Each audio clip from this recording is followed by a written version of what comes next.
Sebut utang RI tak aman. SBY takut dirinya disebut donatur FPI. Ditulis oleh Niha Alif di seaworld.com. Seperti biasa, tak ada angin, tak ada hujan. Bapak mangkrak dan penghasil album Indonesia selalu nyinyir pemerintah. Saat semua negara mengalami pukulan akibat pandemi corona, yang dibutuhkan adalah stimulus untuk memacu roda ekonomi. Adanya beban utang baru untuk menggenjot infrastruktur dan proyek strategis di 2020 kemarin merupakan langkah yang tepat. Justru dengan menahan perputaran uang sama halnya akibat yang ditimbulkan dari lockdown, yakni macetnya ekonomi, Indonesia sudah berhasil membuktikan diri sebagai jawara dalam menumbuhkan ekonomi. Kenapa malah disuruh jalan di tempat oleh si BY?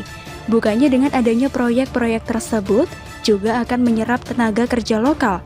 Bayangkan berapa banyak buruh, kuli bangunan, ahli arsitek, dan perencanaan kota yang terlibat dalam proyek pembangunan. Perputaran uang akan tetap mengalir dari sektor ini, yang juga berimbas meningkatnya belanja kebutuhan pokok. Harusnya, SBY dalam menanggapi sesuatu melihat arah keseimbangan, bukan asumsi semata. Apakah kini ia merasa lebih hebat ketimbang Menkes Sri Mulyani? Tengoklah ke belakang, betapa banyak warisan mangkrak yang ia bebankan ke Jokowi, dari pembangkit listrik hingga Candi Hambalang. Sebelumnya seperti dilansir dari CNBC-Indonesia.com, Ketua Dewan Pembina Partai Demokrat Susilo Bambang Yudhoyono menyoroti melonjaknya utang Republik Indonesia yang saat ini difokuskan untuk menangani COVID-19 dan pemulihan ekonomi. Tantangan utama yang bakal dihadapi oleh pemerintah adalah bagaimana fiskal dan APBN kita bisa dikelola dengan baik. Juga bagaimana utang Indonesia dapat dikontrol secara ketat dan serius, ujar SBY dalam akun media sosial Facebook resmi miliknya yang dikutip oleh CNBC Indonesia Jumat 8 Januari 2021.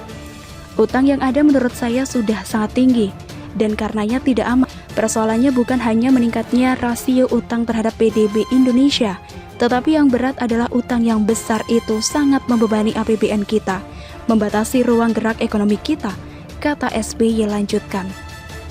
Untuk diketahui, data Kementerian Keuangan mencatat pada APBN 2020, pembiayaan yang berasal dari utang baru yang mencapai Rp1.226,8 triliun. Utang tersebut naik lebih dari 3 kali lipat atau tumbuh 180,4% dari realisasi pembiayaan utang pada 2019. Utang tersebut naik lebih dari 3 kali lipat atau tumbuh 180,4% dari realisasi pembiayaan utang pada 2019 yang hanya mencapai Rp437,5 triliun. Penarikan utang baru itu juga jauh lebih besar dari target dalam APBN 2020 yang sebesar Rp351,9 triliun, namun masih dalam rentang yang diproyeksikan dalam Perpres 72 tahun 2020 yang sebesar Rp1.220,5 triliun. Betapa beratnya ekonomi kita jika misalnya 40% lebih belanja negara harus dikeluarkan untuk membayar cicilan dan bunga utang. Jadi jangan hanya berlindung pada persentase debt to GDP rasio yang dianggap masih aman dan diperbolehkan undang-undang. Bukan di situ persoalannya, ujar SBY. Kalau tahu penerimaan negara jauh berkurang, karena pemasukan dari pajak juga terjun bebas, ya kendalikan pembelanjaan negara. Pemerintah harus sangat disiplin dan harus berani menunda proyek dan pengadaan strategis yang masih bisa ditunda, tuturnya.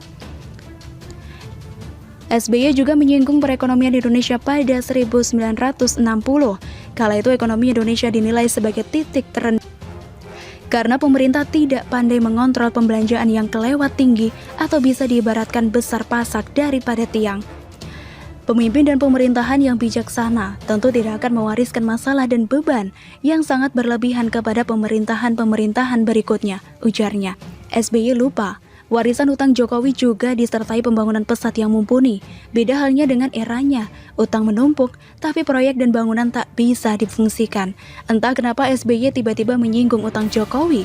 Apa ada hubungannya dengan 59 rekening FPI yang disikat negara? Apa ucapnya termasuk gertak sambal oleh Mahfud MD dan PPATK? Tak mengungkap sumber aliran dana FPI. Biarlah waktu yang berbicara. Yang pasti kita semua harus yakin penuh pada pemerintahan saat ini, saat nama Jokowi melambung di luar negeri dan dikagumi para pemimpin dunia, di negeri sendiri malah dicaci maki. Tak pernah sekalipun SBY menyanjung kinerja Jokowi yang jauh lebih baik ketimbang eranya. Tak pernah SBY memujinya yang mampu menekuk Freeport dan PT Vale, sekaligus membuat Uni Eropa meradang dengan larangan ekspor nikel. Yang ada, SBY selalu nyinyir dan nyinyir kalau melihat negara ini bertambah maju di tangan Jokowi. Atau jangan-jangan ia tak menginginkan negara ini tumbuh ke arah lebih baik. Kalau begitu, lebih baik Demokrat ikut dibubarkan saja bersama FPI ketimbang jadi benalu negara. Begitulah kura-kura.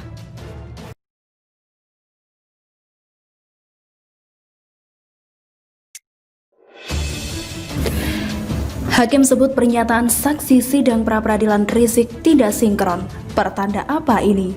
Ditulis oleh Sardi di seaworld.com. Dagelan dalam persidangan pra-peradilan Rizik kembali terjadi. Awalnya, Hakim Ahmad Sayuti menanyakan kepada Ahmad Qodir atau saksi soal pengetahuan Ahmad terkait acara pernikahan Putri Rizik di Petamburan. Ahmad mengaku tidak tahu soal pernikahan tersebut, tapi di sisi lain, Ahmad juga menyebut setelah acara Maulid Nabi tersebut ada acara pernikahan. Kalau pernikahan anaknya Habib Rizik itu, saudara tahu? Tanya Ahmad Sayuti. Saya hadir di Maulid Nabi, nggak tahu soal pernikahan, ujar Ahmad. Terus bagaimana saudara tahu tempat Maulid ada perkawinan? Tahu dari mana dinikahkan di situ? Tanya hakim lagi. Ternyata dinikahkan di situ, jawabnya. Singkap selengkapnya di halaman berikutnya. Ahmad Sayuti ingatkan Ahmad soal sumpah yang diambil sebelum pemeriksaan saksi dimulai. Ahmad Sayuti menilai keterangan Ahmad soal pernikahan Putri Rizik tidak sinkron dengan keterangannya yang lain. Katanya tahu nikah setelah Maulid, tapi saudara ditanya, tahu ada pernikahan nggak tahu? Aneh nggak tuh? Siapapun yang mendengarkan pasti aneh. Bagaimana tahu kalau Putri Habib Rizik akan nikah setelah Maulid itu? Tadi saya tanya saudara, kapan pernikahan Putri Habib? Setelah Maulid Nabi. Sekarang ditanya nggak tahu pernikahan Putri Habib Rizik coba, kata Ahmad Sayuti. Gimana keterangan seperti itu? Asal ngomong doang. Saudara kan disumpah, kalau nggak disumpah saja berdosa, nggak seperti itu. Apalagi disumpah, kata hakim. Kuasa hukum Habib Rizik juga meminta saksi memberikan keterangan yang jujur. Yang saya tahu, yang pernikahan di Tebet, ujar Ahmad. Nanti semua orang itu merasa dibohongi oleh saksi. Jadi pernikahan itu di mana? Tanya salah satu kuasa hukum Rizik. Di Tebet, kata Ahmad. Kalau tahu, bilang tahu. Enggak, ya enggak. Ya saudara saksi ya, kata kuasa hukum. Apakah saksi ini awalnya tidak tahu ada acara pernikahan Putri Rizik dan saat menghadiri acara Maulid baru kemudian tahu? Bisa aja sih, meskipun rasanya aneh saja. Tapi kalau menurut hakim, kesaksiannya tidak sinkron, yang artinya ada keanehan. Makanya di artikel sebelumnya saya pernah bilang, kelompok sebelah ini kocak dan lucu. Tiap kali ada persidangan yang melibatkan mereka, entah itu saksi atau tersangka atau apapun, pasti akan ada dagelan yang membuat kita tersenyum atau bahkan tertawa keras. Kalau sudah begini, hanya ada satu kesimpulan yang didapat, yaitu mungkin ada unsur kebohongan, entah disengaja atau panik sehingga tak sadar membuat kebohongan. Sebuah kebohongan mau disimpan serapi dan serapat apapun, pasti ada celah untuk mengetahuinya. Orang yang tidak jujur, pasti ada kalimat atau statement yang bisa kontradiktif dan saling bertabrakan. Seperti contoh di atas, awalnya tidak tahu, tapi kemudian secara tersirat mengatakan tahu. Ini sudah cukup membingungkan dan saksi bisa dianggap tidak kredibel atau bisa dipercaya. Ada yang disembunyikan. Kita berandai-andai saja deh, apakah pengarahan saksi tidak sempurna? Gladi resik kurang komplit atau briefingnya kurang diulang-ulang. Saksi ini adalah orang yang akan meringankan Rizik. Berarti jelas sudah. Kalau ketahuan bohong, berarti kemungkinan ada yang memberi pengarahan. Tapi yang namanya kebohongan pasti akan bisa dilacak. Apalagi saksi yang model begini, tidak profesional dan tidak terlatih, amatiran. Kalau dicecar dengan banyak pertanyaan, mungkin akan ketahuan karena jawabannya akan terus tidak sinkron. Kalau benar begitu, maka si saksi bisa diancam dengan tuduhan memberikan kesaksian palsu dan bisa dipidana. Ini bisa mengingatkan kita dengan kemiripan di persidangan di MK soal gugatan hasil Pilpres 2019.